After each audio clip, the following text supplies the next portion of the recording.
Hello मित्रो, आज आपण इन्व्हर्स ट्रिग्नोमेट्रिक फंक्शन चा डेरिव्हेटिव्ह काढायचा आहे.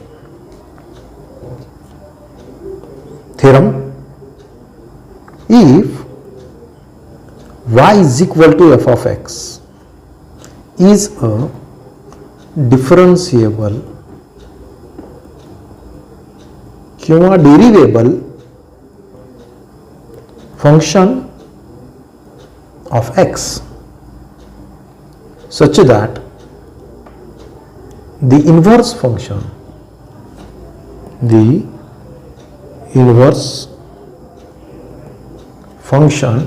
x is equal to f inverse of y is defined. Then show that dx by dy is equal to 1 upon dy by dx, where dy by dx is not equal to 0. हा theorem आहे, theorem number 2 in 12th class. याआधी जो theorem पहिला होता तो होता composite फॉर्मचा derivative कसा काढायचा. ओके, यात काय काय दिले, ज्या स्टेप्स आपण पहिल्या थेरममध्ये यूज केलेल्या आहेत त्याच स्टेप्स पुन्हा एकदा मला रिपीट करायच्या. पहिली जी स्टेप होती आपण पाहिलेली, यात किती व्हेरिएबल यायला लागलेत. थेरममध्ये किती व्हेरिएबल यायला लागलेत? थेरममध्ये फक्त 2 व्हेरिएबल यायला लागलेत, एक्स आणि वाय.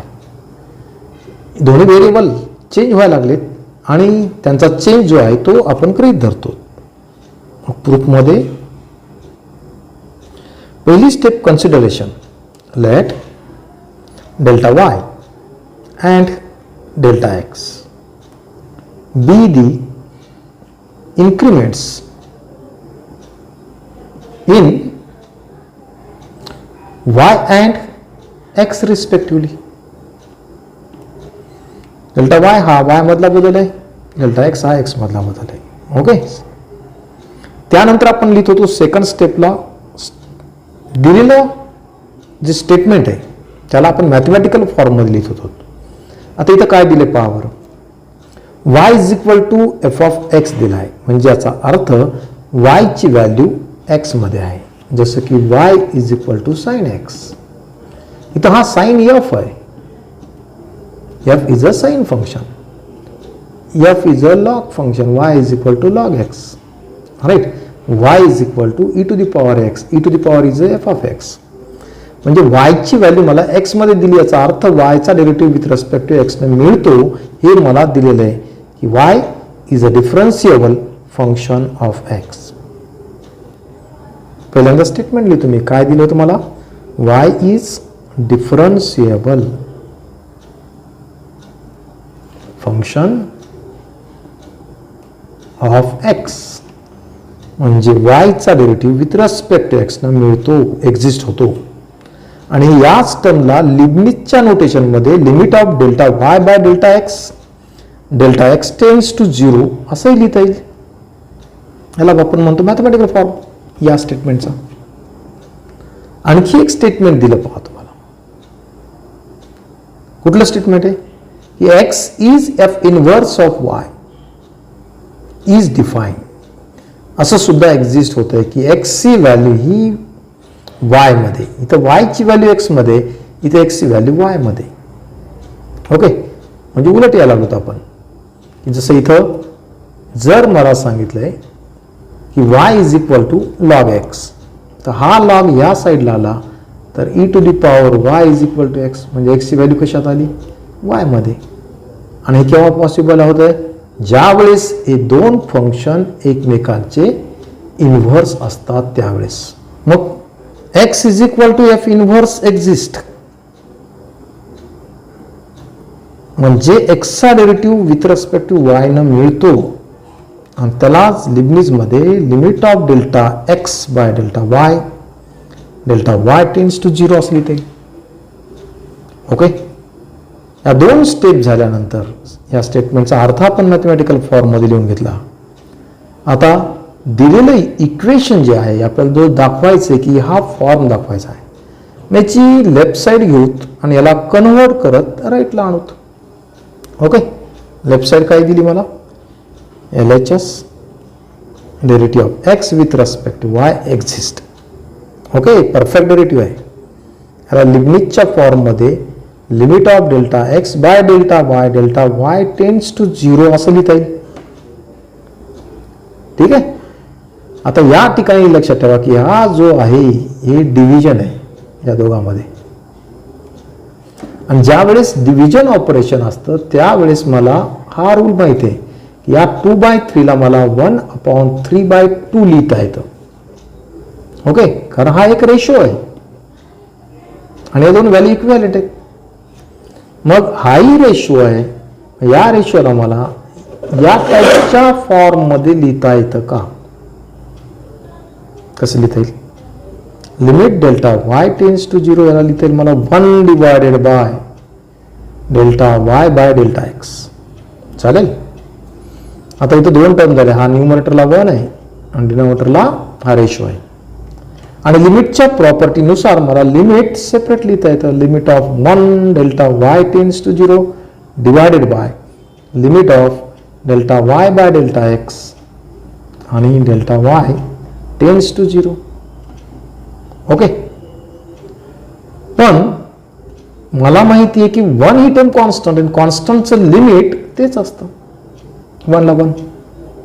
ओके, खालची जी टर्म आहे ती ॲज इट इज, पण या डिनॉमिनेटरच्या टर्मला मला परफेक्ट डेरिव्हेटिव्हमध्ये जर मांडायचं असेल तर डेफिनेशननुसार जी टर्म डिनॉमिनेटरला आहे त्यामध्ये चेंज जो आहे हा स्मॉल असला पाहिजे. राईट. मग इथं डेल्टा एक्स डिनॉमिनेटरला आणि इथं डेल्टा वाय. मग डेल्टा वाय आणि एक्स मध्ये काय रिलेशन आहे? मला इथं सांगितलं की वाय ची व्हॅल्यू एक्स मध्ये आहे, बरोबर आहे. आणि जर वाय मध्ये बदल खूप छोटा असेल तर तसाच परिणाम एक्स वर होईल. एक्स मध्ये सुद्धा बदल कमी. राईट. जर डेल्टा वाय 0 कडे जात असेल तर डेल्टा एक्स सुद्धा 0 कडे जाईल. लिहिता येईल मला इथं as delta Y tends to 0 delta X also tends to 0. आता हे लिमिटेशन मी इथं अप्लाय करतो. 1 डिवायडेड बाय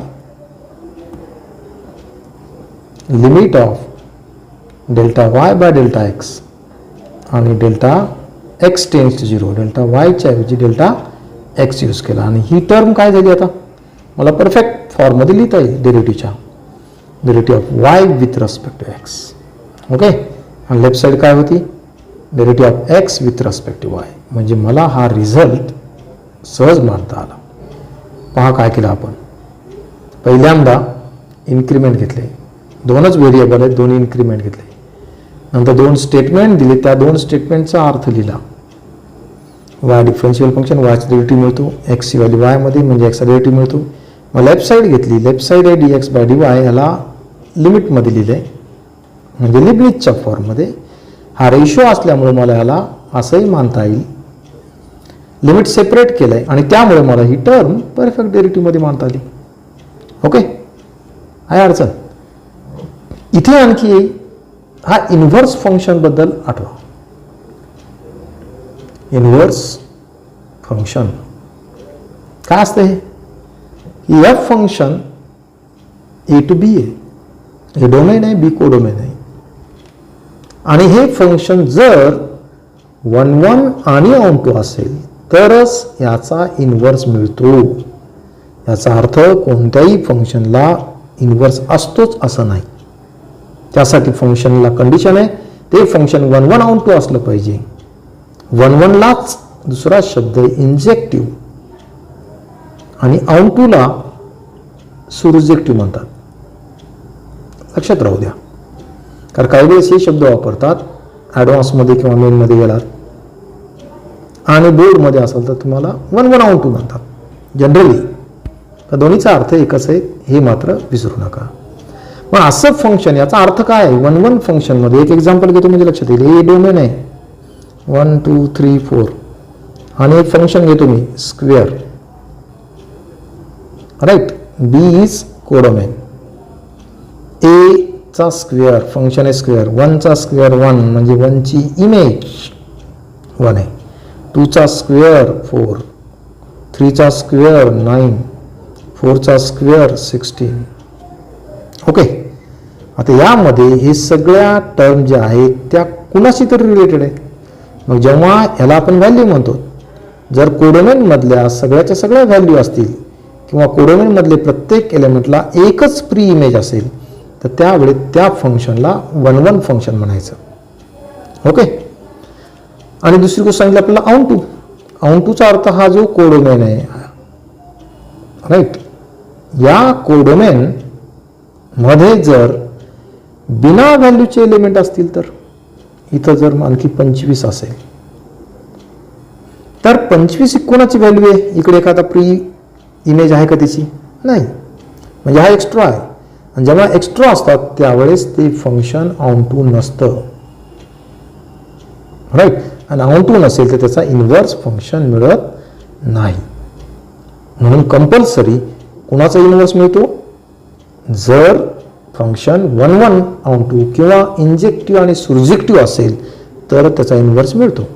इन्व्हर्स काय असेल? आता पहा, हे फंक्शन 1 1 आहे, ऑन टू आहे.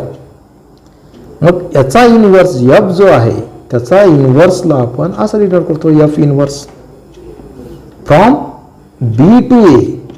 हा झाला त्याचा इन्व्हर्स.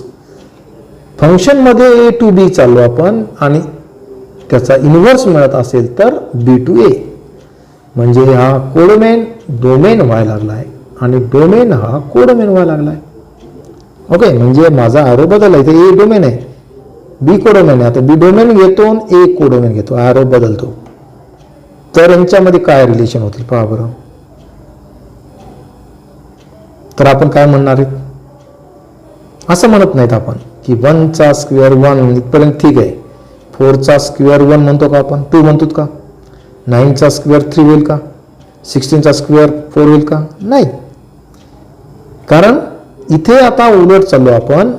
दुसरं फंक्शन मिळालं ते आहे याचं इन्व्हर्स आणि त्याला नाव दिलं आपण square root. Square root of 1 is 1, square root of 4 is 2, square root of 9 is 3, square root of 16 is 4, right. म्हणजे जाताना एक फंक्शन होतं आणि उलट एक फंक्शन आहे आणि हे उलट जे फंक्शन आहे रिव्हर्स आहे त्यालाच काय म्हणतो आपण? Inverse function. पुढल्या व्हिडिओमध्ये आपण प्रत्येक ट्रिग्नॉमेट्रिक फंक्शनचं इन्व्हर्स काढत जाऊ. साईनचं इन्व्हर्स फंक्शन साईन, कॉसचं इन्व्हर्स फंक्शन कॉस इन्व्हर्स, टॅनचं टॅन इन्व्हर्स आणि ह्याचे डेरिव्हेटिव्ह काय आहेत हे आपल्याला पाहायचं आहे. मग तोपर्यंत बाय.